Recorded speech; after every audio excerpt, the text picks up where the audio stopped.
exemple, on a commencé par l'acier et le charbon, et puis on est parti sur d'autres choses. L'expérience asiatique, la même chose. L'Amérique latine, la même chose. Donc chaque fois, on commence de manière progressive sur un nombre réduit de secteurs, et puis on progresse au fur et à mesure, et on capitalise sur ce qui est fait. La deuxième leçon, c'est la patience et la persévérance. La patience et la persévérance. Parce que c'est vrai, aujourd'hui, on dit 60% l'Union européenne, 30% l'ASEAN et 20% l'Amérique latine. Mais quand on regarde l'historique, il y a aussi des décennies de coopération, de débats, de compromis, de désaccords, de résolution de désaccords. Donc, ce n'est pas un processus qui va sur les rails sans problème.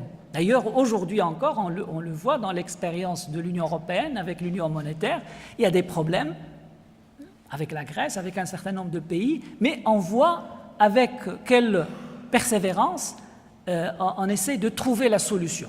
Et on n'arrête pas, on ne dit pas qu'on va arrêter, mais on continue à chercher. Donc chaque étape a ses défis, a ses difficultés, mais l'important, c'est de maintenir le cap. Alors, le contexte régional aujourd'hui, ça a été rappelé, offre l'opportunité de restaurer la crédibilité au projet maghrébin en s'appuyant sur une gouvernance rénovée. C'est un élément important dans la conduite, la question de la gouvernance, parce que justement, il faut que la teneur et la viabilité du projet d'intégration ne soient pas simplement, je dirais, l'objet du milieu politique ou du milieu intellectuel, il doit devenir un projet de société. Un projet de société, donc le projet doit être. Et donc, il est primordial dans ce contexte de mettre en place des mécanismes institutionnalisés de participation de la société civile, de toutes les parties prenantes, afin d'assurer la transparence et d'accompagner donc le processus de décision, de suivi, d'évaluation et se doter d'instances de règlement des différends qui soient efficaces et équitables. Donc aujourd'hui, la participation de la société civile dans le projet maghrébin est extrêmement importante dans toutes ses formes, le patronat, les syndicats, la société civile, les universités, etc. Donc il doit y avoir réellement un réseau qui permet d'accompagner cette intégration maghrébine. Votre Excellence, Mesdames et Messieurs, avant de clore cette intervention, je voudrais quand même mettre l'accent sur deux bémols qui me semblent importants. Le premier est que l'intégration régionale doit être considérée comme un complément et non un substitut aux relations multilatérales et aux accords de libre-échange que les pays de la région ont avec l'Europe, la Turquie, les États-Unis et les autres pays. Il ne doit pas être conçu dans un esprit de protectionnisme, c'est plutôt une initiative qui profiterait de cette intégration régionale dans le monde. Et justement, les travaux de recherche montrent qu'une intégration approfondie et significative à l'intérieur de la région et vis-à-vis du reste du monde donne beaucoup plus de résultats. Parmi les résultats et les leçons des autres blocs régionaux, c'est que, par exemple, l'industrialisation profite davantage de l'intégration régionale. Un des facteurs qui fait qu'aujourd'hui les pays du Maghreb n'ont pas réussi la transformation structurelle et le développement du secteur industriel, c'est qu'il n'y a pas ce marché régional. Quand on examine la structure des échanges dans les autres régions, on constate que les échanges intra-régionaux sont beaucoup plus des échanges de produits industriels et de produits donc manufacturés. Et c'est une leçon importante pour les pays du Maghreb. Deuxième bémol, c'est que l'intégration régionale n'est pas une panacée. Les réformes politiques des politiques commerciales, le démantèlement des barrières, etc., c'est effectivement important, mais les pays de la région, à des degrés variés, souffrent également d'un certain nombre de déficit. Par exemple, la faiblesse de l'investissement privé. Donc, l'investissement privé est faible au niveau de la région. La faible diversification de la production, des exportations et la domination des produits à faible valeur ajoutée. Donc, il y a aussi des chantiers de réformes à mener en interne. Ce sont donc les pays, et ce sont les pays qui vont être les mieux préparés à la concurrence régionale, qui vont bénéficier de meilleurs gains à l'exportation dans le cadre aussi de l'intégration. Et donc, il est capital, au sein de chacun des pays, de renforcer un certain nombre de chantiers. Je pense, dans l'ordre, le capital humain est extrêmement important, le capital humain, parce qu'aujourd'hui, c'est sur cet élément que l'on peut réussir notre compétitivité. D'investir dans l'innovation et la recherche et développement, c'est aussi important. Ça a été dit tout à l'heure, l'amélioration du climat d'investissement et de veiller au bon fonctionnement des marchés. Ça, c'est extrêmement important afin qu'il y ait une concurrence au niveau des marchés. Justement, ça, c'est la transition économique, le passage de l'économie de rente à une économie concurrentielle. Donc ça, c'est des réformes en interne importantes pour accompagner l'intégration.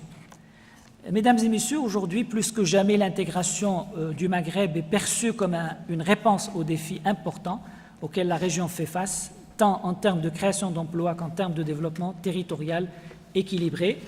L'intégration régionale des pays de l'UMA permet de libérer donc un potentiel important, jusque-là inexploité. Toutefois, et donc en accompagnement de cela, pour que cette intégration soit efficace, il faut aussi qu'il soit inscrite dans une vision globale de développement, d'où donc l'intérêt de cette stratégie globale de développement. Je vous remercie. شكرا مسيو أشي. سيادة رئيس الجمهورية يغادرنا لبعض الالتزامات.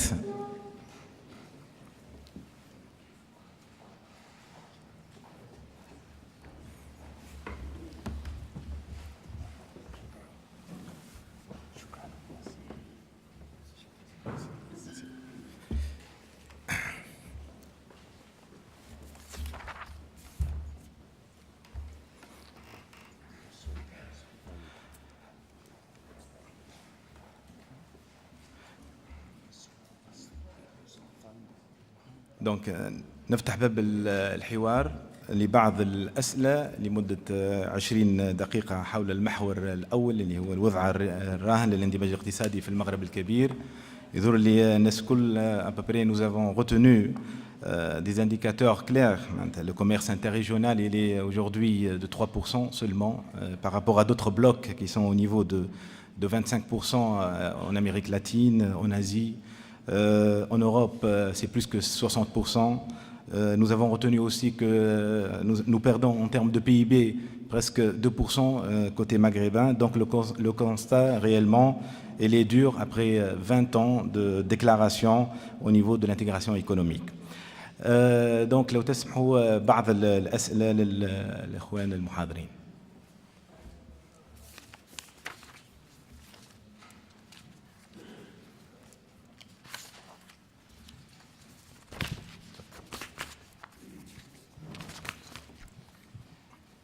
تفضل سي ياسين. شكرا. ياسين بن اسماعيل. سؤال موجه المحاضرات اللي سمعناها بارك الله فيهم الساده الاخصائيين المحاضرين. السؤال يطرح نفسه باش ننطلق من كلمه سيد رئيس الجمهوريه في خاصه ما يسمى بتكلفه الادماج او الاندماج. كل المداخلات اللي سمعناها اعتبر ان كونه ما تحكاوش على ما يسمى بالعمله الموحده، ومعنى العمله الموحده اي كسبب اساسي لما نطبق ما يسمى بالتيوري دو بنش ماركينج. لاحظوا ان الاتحاد الاوروبي من سنه 2000 كرس الوحده الا بتوحيد العمله العملات الوطنية القطرية. ثم أن الناحية العملة السؤال متاعي هو كونه في ناحيتين، من ناحية التكلفة معناها مونكا كاني، والناحية الثانية هي مخاطر الصرف، وتكلفتها هذه على الاتحاد الأوروبي. معناها كي تبقى كل الاتحاد هذا كل واحد في عملته الوطنية، شنو التكلفة الكبيرة اللي قاعد تتجرى على الاقتصاديات هذه من ناحية العملة الوطنية. ثم نحو سؤالي علاش معناها من الأهداف الرئيسية في اتحاد المغرب الكبير توحيد العملة وخلق بنك مركزي للاتحاد المغاربي، لأن كل التدخلات تحكي على ما يسمى بالاقتصاد الحقيقي، ليكونومي ريال. لا كونتر بارتي هي اللاموني اللي أهم حاجة، والاتحاد الأوروبي وحد بها وقوى عملته، أصبحت عملة تضاهي أقوى عملة احتياطي في العالم عملة الدولار، وأصبح الأورو الآن من عملات الاحتياط اللي تواجه الدولار. وبالتالي لما نحكيو على اتحاد انتجراسيون تاع الاتحاد المغربي لابد ان نحكيو على هدف توحيد العمله وخلق بنك مركزي للاتحاد المغربي. وشكرا. واضح سياسيين. سؤال اخر.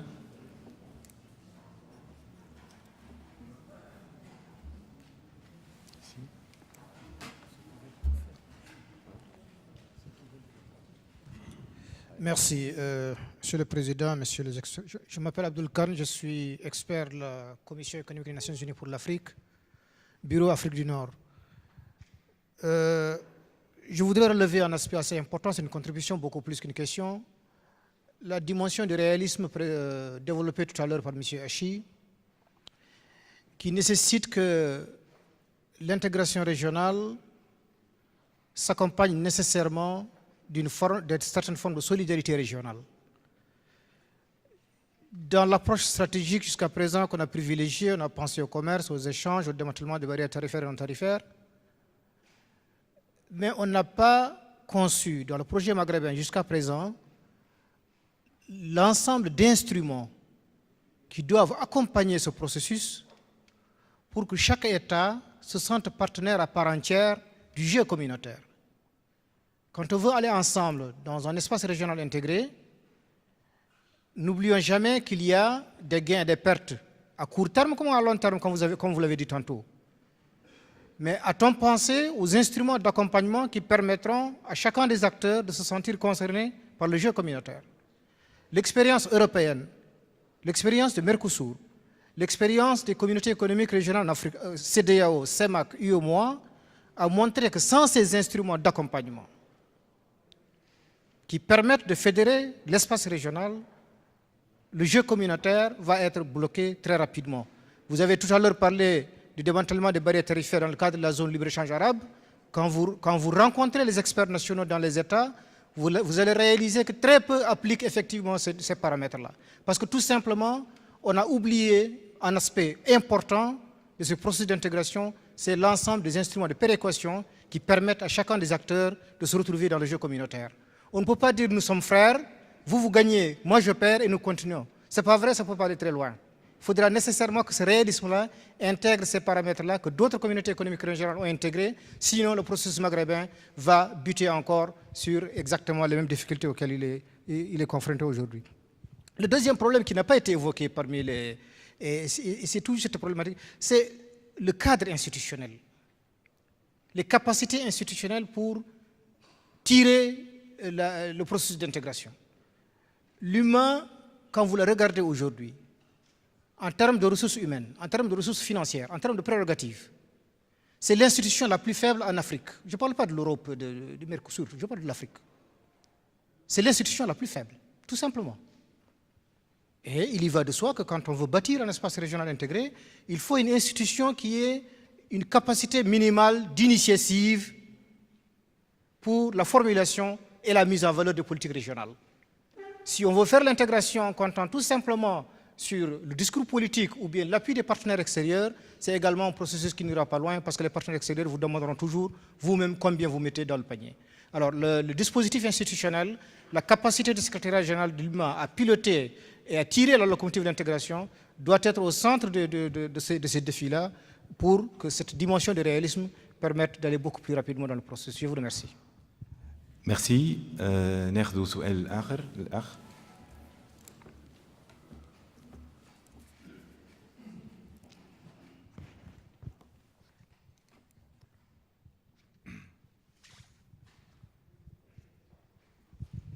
شكرا.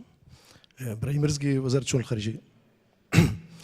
لاحظت في المحاضرتين أنه لم يتم التعرض يعني بشكل كاف إلى اتفاقية منطقة التبادل الحر، الاتفاقية المغاربية للتبادل الحر. هذه الاتفاقية التي تم الإعلان عليها منذ سنة 1991 وإلى غاية اليوم لم ترى النور. إذن الاندماج الاقتصادي المغاربي مبني بالأساس على إقامة منطقة مغاربية للتبادل الحر تختلف عن الاتفاقيات الثنائية الموقعة بين البلدان المغاربية من جهة، وكذلك عن الاتفاقية العربية للتبادل الحر، وكذلك عن اتفاقية أغادير، وتعطي امتيازات أفضل لدول المنطقة حتى نصل إلى السوق المغاربي المشتركة، وكما قال سيادة رئيس الجمهورية وصولا إلى المجموعة الاقتصادية المغاربية المنشودة. سؤال ثاني، لم يتم كذلك الحديث يعني بإطناب عن دور البنك المغاربي للاستثمار والتجارة الخارجية الذي كذلك بدوره بعث سنة 1991 ودخل حيز التنفيذ سنة 2002 وإلى غاية اليوم لم يعرف الانطلاقة الحقيقية لهذا المصرف، وذلك يعني لغياب مساهمة بعض الدول في رأس مال هذا المصرف حتى يتم عقد يعني جمعيته العمومية التأسيسية، وبالتالي مساهمته إن كانت له دور في المشاريع الاستثمارية المغاربية في المنطقة. المجموعة الاقتصادية المغاربية، هل هذه المجموعة الاقتصادية المغاربية هي نتيجة حتمية لمسار الاندماج الاقتصادي المغاربي المبني على اتفاقية التبادل الحر ووصولا إلى السوق المشتركة ثم المجموعة الاقتصادية المغاربية، أم وفق المنظور الذي تم اقتراحه سنة 2003 بالجزائر يعني والذي أقامت الأمانة العامة لاتحاد المغرب العربي دراسة حول هذا الشأن، هل يعني مبني على يعني مشاريع في مجالات معينة مثلا كالفلاحة كالبنية الأساسية كالنقل إلى غير ذلك؟ نريد يعني توضيح هذه المسائل وشكرا. شكرا. ناخذ سؤال آخر الأخ.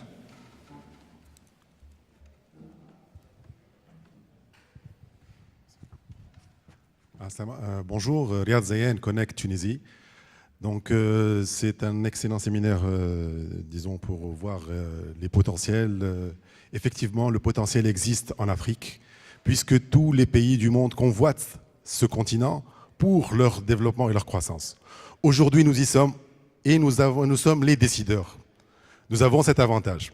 Nous pourrions commencer, nous, par exemple, déjà, d'essayer de mettre des choses pratiques telles qu'ils ont été cités dans les exemples des personnes qui ont intervenu, et commencer déjà par fixer une norme propre à nos produits. Comme aujourd'hui, l'Europe a développé la norme CE et sur laquelle toutes les industries se basent pour le développement et les échanges, en regardant bien sûr l'export des produits vers l'Europe et les autres pays, nous pouvons déjà créer et adapter une norme maghrébine, une norme africaine, nord-africaine, on pourrait la nommer, on pourrait choisir la dénomination, pour déjà faciliter la libre circulation des biens et services beaucoup plus facilement. Le fait qu'elle soit normalisée avec une norme, au lieu de CE, c'est Afrique du Nord, déjà faciliterait les procédures de contrôle, etc., tout ce qui est procédure extra-douanière qui aujourd'hui pose certaines problématiques. Merci beaucoup.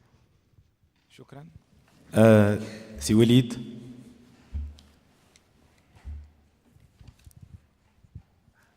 Merci. Walid Belhajamor, je représente ici l'Institut arabe des chefs d'entreprise. Je suis chef d'entreprise moi-même, donc, et j'ai la chance de travailler dans les 5 pays de l'UMA et donc de les pratiquer de manière, je dirais, effective et quotidienne. Nous connaissons tous les défis qui sont devant nous et la nécessité d'avancer sur ce projet d'intégration. Toutefois, j'ai l'impression qu'on reste un petit peu perdu entre, je dirais, questions politiques et réponses économiques. Et nous savons très bien qu'il y a dans dans ce projet d'intégration aujourd'hui un problème de leadership politique. Il faut dire les choses telles qu'elles sont. Et moi, je pense qu'il faut aujourd'hui se détourner du problème politique et sortir du cadre des réglementations communes, etc., et aller plutôt vers des projets économiques communs qui peuvent avoir, je dirais, une portée importante au sens où on décide de lier l'avenir de ces peuples et l'avenir de ces pays. Et là-dessus, il y a quelques projets qui sont, je pense, relativement simples à mettre en œuvre par rapport à la création de l'UMA proprement dite, et qui sont d'une portée fantastique. Ce serait de simplement se mettre à étudier la possibilité de fusionner des compagnies aériennes des 5 pays, ou de fusionner les 5 compagnies d'électricité de ces 5 pays. C'est un problème purement mathématique, purement, je dirais, business, et à travers lequel les pays renonceraient un petit peu à l'espèce de comment dire, de flag, chacun d'avoir son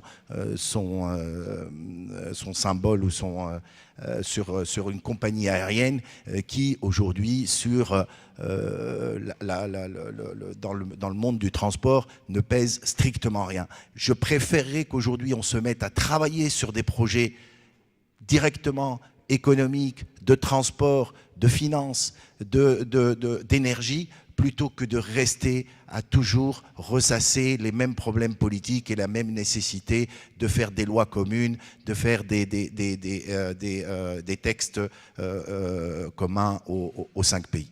Merci. Merci, c'est Walid. D'ailleurs, c'est l'objet de la 3e session que M. Kloster, il va présenter effectivement l'étude de la BAD sur l'intégration économique sur la base sectorielle. Voilà, énergie, eau, la partie transport aérien et tout. سؤال آخر سؤال قبل ما نجاوب. تفضل. Je vous remercie, Monsieur le Président. Les orateurs ont tout dit, mais je suis tenté de rappeler quelques extraits de ces interventions qui sont très brillantes quand le président de la BAD a souligné qu'il est nécessaire d'avoir une stratégie absolument, une meilleure stratégie, la meilleure stratégie possible. Que M. Tawfiq, qui a fait un brillant état des lieux et souligné à très juste raison que la région a accusé de grands retards. Le micro, s'il vous plaît. Le Yachi qui a mentionné l'importance du capital humain et dénoncé, à mon avis, les inconvénients de la bureaucratie et la circulation des personnes et des biens. L'accent donc sur ces choses-là fait que nous devons absolument peut-être saisir cette occasion pour rappeler que dans ce conclave de femmes et d'hommes, de spécialistes avertis qu'en conséquence de la conjoncture mondiale régionale et sous-régionale, il est hautement nécessaire et urgent de renforcer tous les liens au sein de la région pour conjurer toutes les menaces prévisibles ou non prévisibles. J'ajouterai également que l'ensemble des secteurs nationaux publics et les investissements très faibles du secteur privé sont à revoir. Et peut-être je finirai avec une vérité de la palisse, à savoir que le moment est venu de joindre les forces de toutes les institutions sous-régionales et régionales pour faire aboutir un projet d'intégration qui assure les objectifs d'un développement inclusif. Je vous remercie. Merci. Bon, une dernière question avant de passer. C'est Abdeltif. شكرا عبد اللطيف بن هدية. حبيت نثني على المجهود اللي قايم به سيانيس، وهذه الندوة الثانية اللي تخص موضوع الاندماج المغاربي نحضرها في المؤسسة هذه. مجهود كبير وأكيد مداخلات قيمة، لكن عندي بعض الملاحظات. كأني ما زلنا في مرحلة متاع تحسيس لفائدة إقامة الاتحاد المغاربي أو الاندماج المغاربي. يظهر لي اليوم ما ثماش يكون في المغرب العربي ناكر أنه جدية ولا نفع العملية الاندماج. في آخر ندوة كانت في المقر هنا سعادة سفير المغرب كانت عنده مداخلة قيمة وقدم الآليات اللي كان مفروض أنها نطبقوها من أجل تفعيل الاتحاد المغاربي أو الإشكال القائم اليوم في تونس وفي المنطقة ماهوش إشكال له تحسيس لأنه الناس كل تحسن الموضوع، إشكال ماهوش إشكال آليات، الناس كل نعرفوهم، كل تقنيين الكل موجودين. الأرقام اللي قدمتهم لنا اليوم الكل أنا نسمع فيهم ليا 5 سنين ومن دخلت عالم الصحافة الاقتصادية يتكرروا. اليوم الإشكال في تفعيل هذا من القرارات. للأسف أول اختبار بعد الربيع يسمى بالربيع العربي فشلنا فيه. كان ثم سيد الرئيس قبيليك حكى على إرادة على مستوى على هرم السلطة. للأسف كانت عنده إرادة هو يمكن، لكن في أول اختبار أخفقنا. وقت اللي كان ثم قرار وناخذ نراجعوا نفسنا احنا بينا في تونس، اتخذ قرار هنا في تونس من أجل تسهيل دخول الإخوان المغاربة، لكن للأسف الحكومة التونسية تأخذ القرار وتتراجع فيه. بعض الدول المغاربية تعارض القرار هذا، ولذا هذا أكبر دليل اللي أصابنا احنا المناضلين من أجل المغرب عربي موحد، أصابنا بإحباط كبير لأنه نحتسبوه اختبار فاشل. وشكرا. شكرا سي عبد اللطيف. مانيش في إحباط إن شاء الله، وإحنا لهنا باش نقدموا في المشروع المغاربي. على كل حال نعطي الكلمة لسي أشي على السؤال الأول عن العملة الموحدة والبنك المركزي. Shukran. Par rapport à la question sur la monnaie unique, alors il faut être réaliste, j'avais dit ça. Dans toutes les expériences internationales, il y a une progressivité dans l'intégration. On commence d'abord par réduire les tarifs, par avoir une zone de libre-échange. Donc ça, c'est la première étape, avoir une zone de libre-échange. Si on y arrive et que ça fonctionne, on peut passer à une union douanière, c'est-à-dire qu'on a des tarifs qui sont les mêmes pour l'ensemble des pays à l'entrée. Et si on réussit, on peut passer au marché commun, donc on va aussi avoir la circulation des capitaux et probablement aussi la circulation des personnes. Et la monnaie unique est vraiment le couronnement du processus d'intégration. Et maintenant, aujourd'hui, avec l'expérience de l'Union européenne montre que même sur l'Europe, qui a un niveau des échanges de 60%, la monnaie unique pose des problèmes et on est en train de réfléchir, donc tout ce qui se fait depuis 2 ans, sur comment rendre cette monnaie unique viable dans un espace tel que l'espace de l'Union européenne. Donc on ne peut pas brûler toutes ces étapes et partir d'un niveau d'échange qui est de 2% pour faire une monnaie unique. Ça va servir à quoi? On n'a pas d'échange. Donc c'est pour ça qu'on ne peut pas envisager. Est-ce que je peux en même temps... Alors, la question, je pense que la question qui a été posée sur la solidarité, mécanisme, c'est important. Je pense qu'aujourd'hui, il faut procéder d'une manière rationnelle et poser les problèmes sur la table et se concerter pour trouver des solutions. Donc, il y a des choses qui sont considérées comme des non-dits ou des tabous dans les relations.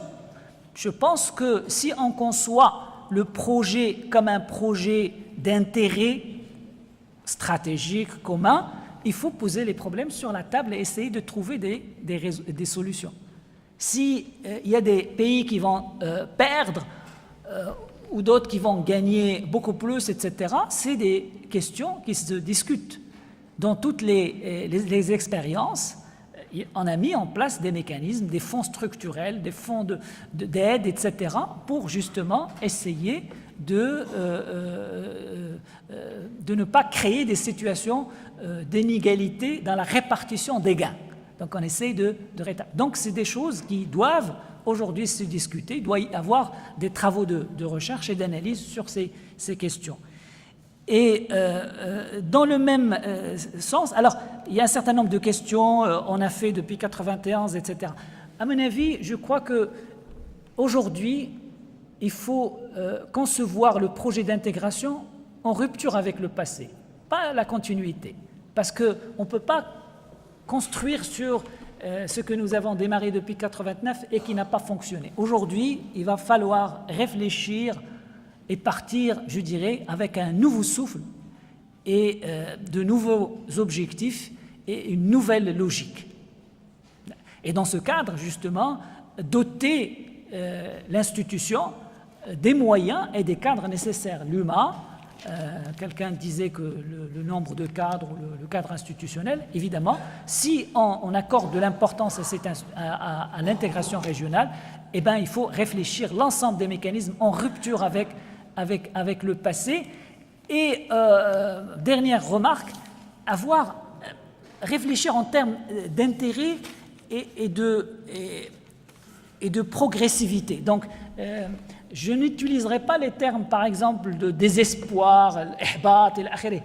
يعني هناك إجراءات، هذه الإجراءات قد تكون بعض الدول أو بعض الزعماء السياسيين يعني عندهم قناعات معينة على أن هذا مهم، ولكن من اللازم أن يكون يعني تبادل للآراء للوصول إلى نتيجة، لأنه دائما الإشكال في l'intégration, le problème dans l'intégration régionale, c'est que évidemment on ne peut pas fonctionner, tout le monde fonctionne à une certaine vitesse.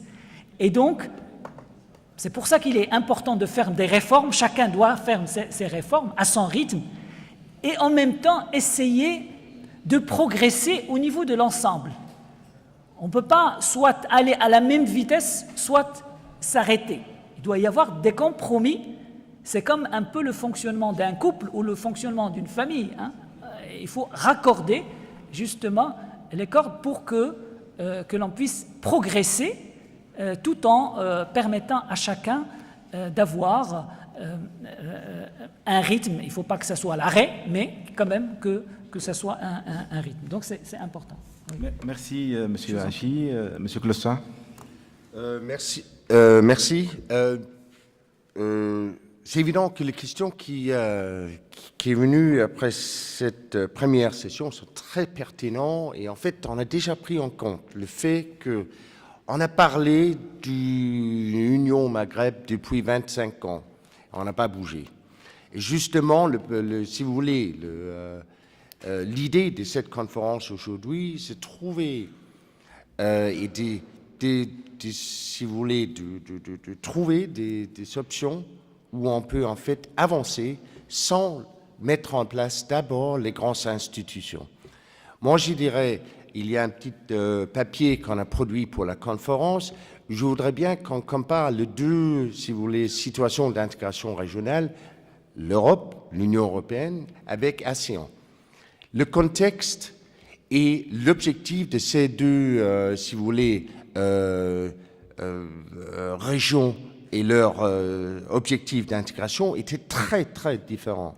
Pour les Européens, c'était, si vous voulez, une question d'essayer d'éviter une troisième guerre en Europe mondiale.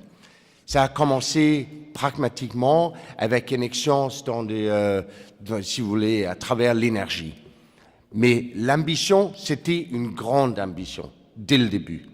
ASEAN, c'était beaucoup plus pragmatique. C'était clair. C'était quoi? C'est contre la Chine. C'est des petits pays dans la région qui s'est mis ensemble. Et moi, je vous propose peut-être que l'ASEAN s'apporte plus pour vous que l'Union européenne comme source d'inspiration. Et là, je voudrais, Alors, il ne faut pas, aujourd'hui, au bout de 25 ans, t'es pas l'arbre, il ne faut pas continuer à se conditionner pour la mettre en place des institutions. Justement, comme notre ami Connect, il a dit, c'est l'heure d'action. Et c'est là, il y a plein de domaines où on trouve des actions qui n'ont pas besoin de grandes paroles et accords politiques entre les pays. Pétrole, circuit énergique, tout le système de production électrique dans la région. On n'est pas connecté, on n'est toujours pas connecté. Vous êtes parmi les plus grands producteurs de pétrole et de gaz dans le monde, cette région, et vous n'êtes toujours pas connecté. Vous n'êtes pas connecté d'une manière où vous pouvez vraiment prendre avantage comme région des ressources que vous savez. Ça, c'est un projet, si on veut le mettre dans le scène, si vous voulez, des strata politiques, oui, c'est faisable de le détruire comme ça. Mais si on veut prendre une vision plutôt technique, économique, financière, écoute, on peut le faire demain. Et là, je dirais, c'est justement l'objectif d'aujourd'hui, c'est d'essayer de descendre de ce discours qui porte toujours aux grandes institutions et la politique, descendre pour essayer ensemble de trouver des domaines pragmatiques où il y a de win-win. On a parlé de perdeurs et de gagnants, mais c'est ce qu'il faut trouver aujourd'hui, c'est des win-win, c'est des gens et c'est des pays où on gagne les deux côtés. Et ça existe, il y a plein. Merci. Merci, Monsieur Cluster. On me dit qu'il y a un administrateur, Emmanuel Delabade, qui veut intervenir rapidement. Une seconde, une petite intervention.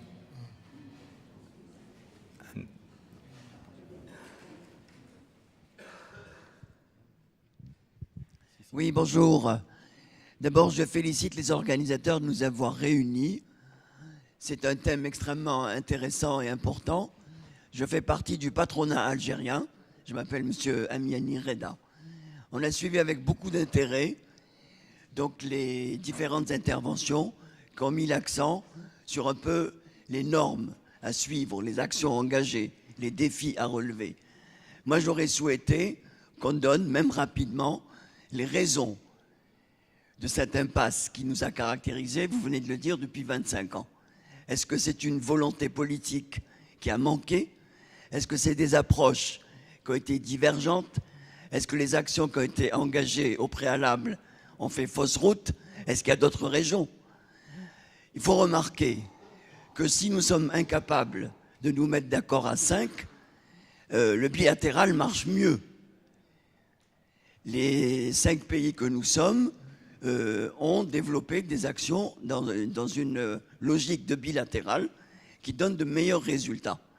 Est-ce qu'il n'y a pas de ce côté-là à réfléchir, peut-être pour ne pas embrasser tout de suite des actions d'envergure, mais à pousser des accords limités, techniques comme vous le dites, économiques, de façon ensuite à les propager. Ça, c'est le premier point. Le deuxième point, nous en Algérie, on ne pense pas que l'intégration sera opportune, profitable par les marchés. Nous ne sommes pas très empressés pour aller vers des zones de libre-échange. Nous pensons plutôt à renforcer l'industrie, l'investissement, le co-développement, l'accompagnement technologique. L'ouverture par le marché nous semble très limitée, d'autant qu'il y a un développement inégal dans les 5 pays. Ça, c'est le deuxième point. Le troisième point, les acteurs essentiels de ce changement, que nous appelons de nos voeux, ce sont les patronats privés, qui sont interpellés donc dans cette logique d'intégration avec de nouvelles visions. Mais le constat aussi est patent. J'en fais partie. Le patronat ne se connaît pas, n'a pas l'habitude de travailler ensemble, on ne se retrouve pas suffisamment, nous sommes trop petits, divisés et morcelés. Donc on a besoin d'un esprit de mobilisation et surtout, très concrètement, qu'on puisse nous retrouver par filière pour faire le bilan de ce qui peut être fait ensemble. Et de cette façon, manifester une volonté de construire ce Maghreb. Le seul facteur d'optimisme, c'est que tout le monde y croit. Toutes les populations se sentent concernées. Donc s'il y a échec, c'est échec des politiques. Ce n'est pas échec des populations et des peuples, et ce n'est pas l'envie des patronats de ne pas aller dans cette direction. Je parle au nom du patronat algérien, on se sent très mobilisé et on veut jouer un rôle décisif et acteur dans cette construction maghrébine.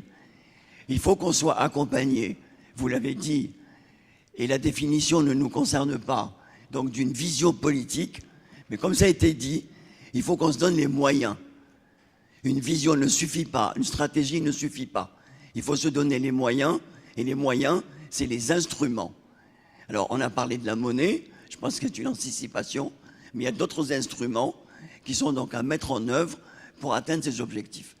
Voilà les commentaires que je voulais faire, et merci. Merci, c'est très gentil. Et je profite de l'occasion parce que les 5 patronats des pays de l'UMA sont là, donc profitez de cette occasion pour mieux tisser des relations.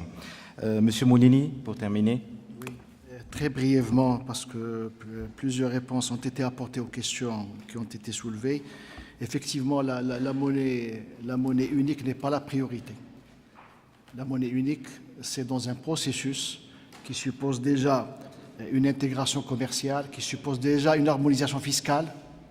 Il faut tirer les enseignements de l'Europe et une harmonisation des politiques publiques. Donc, c'est une étape dans un processus d'intégration. Il faut l'engager au moment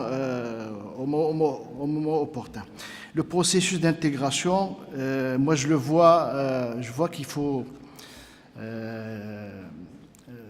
je dirais, l'entamer avec pragmatisme.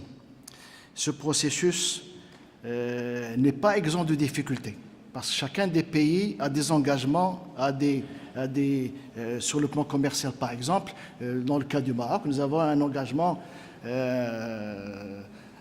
un truc de libre-échange avec les États-Unis. Donc nous avons avec l'Afrique plus de 200 accords commerciaux avec l'Afrique. Donc chaque pays a ses engagements sur le plan commercial. Ce qu'il faut, c'est mettre ça autour de la table, regarder qu'est-ce qu'on peut harmoniser ensemble et faire ça de façon pragmatique. L'approche pragmatique devrait aussi tenir compte de toutes les dimensions. La dimension institutionnelle, quand je parle de l'institutionnel ou de la gouvernance, ce n'est pas forcément la création de grandes institutions. Ce n'est pas avec ça qu'il faut commencer. Moi, je crois que quand on parle de l'institutionnel ou la dimension institutionnelle au niveau du développement économique, c'est la régulation des marchés, c'est le fonctionnement des entreprises, c'est le fonctionnement des secteurs d'activité. C'est sur ça qu'il faudrait donner la priorité dans une première étape. Les projets économiques communs, oui, c'est fondamental. Le libre-échange n'amène pas la prospérité. On a vu l'expérience avec l'Union européenne. La Tunisie et le Maroc aujourd'hui sont pratiquement à taux de droit de douane zéro avec l'Union européenne. Ce n'est pas pour autant que les inégalités en termes de revenus entre le nord et le sud de la Méditerranée ont été épongées. Le libre-échange devrait être complété par des réformes structurelles d'accompagnement et devrait être complété par des réformes, des projets économiques communs qui développent un certain nombre d'avantages compétitifs. Et donc, les secteurs, j'ai cité tout à l'heure quelques secteurs, comme l'énergie eau, le tourisme, la finance, etc. Il y a d'autres secteurs, les technologies de l'information, transport aérien, quelqu'un l'a cité. La question de revenir au passé, je ne pense pas que ça soit... C'est inutile de revenir au passé. Je pense que tout le monde connaît les raisons pour lesquelles l'Union européenne, l'Union du Maghreb arabe n'a pas été réalisée.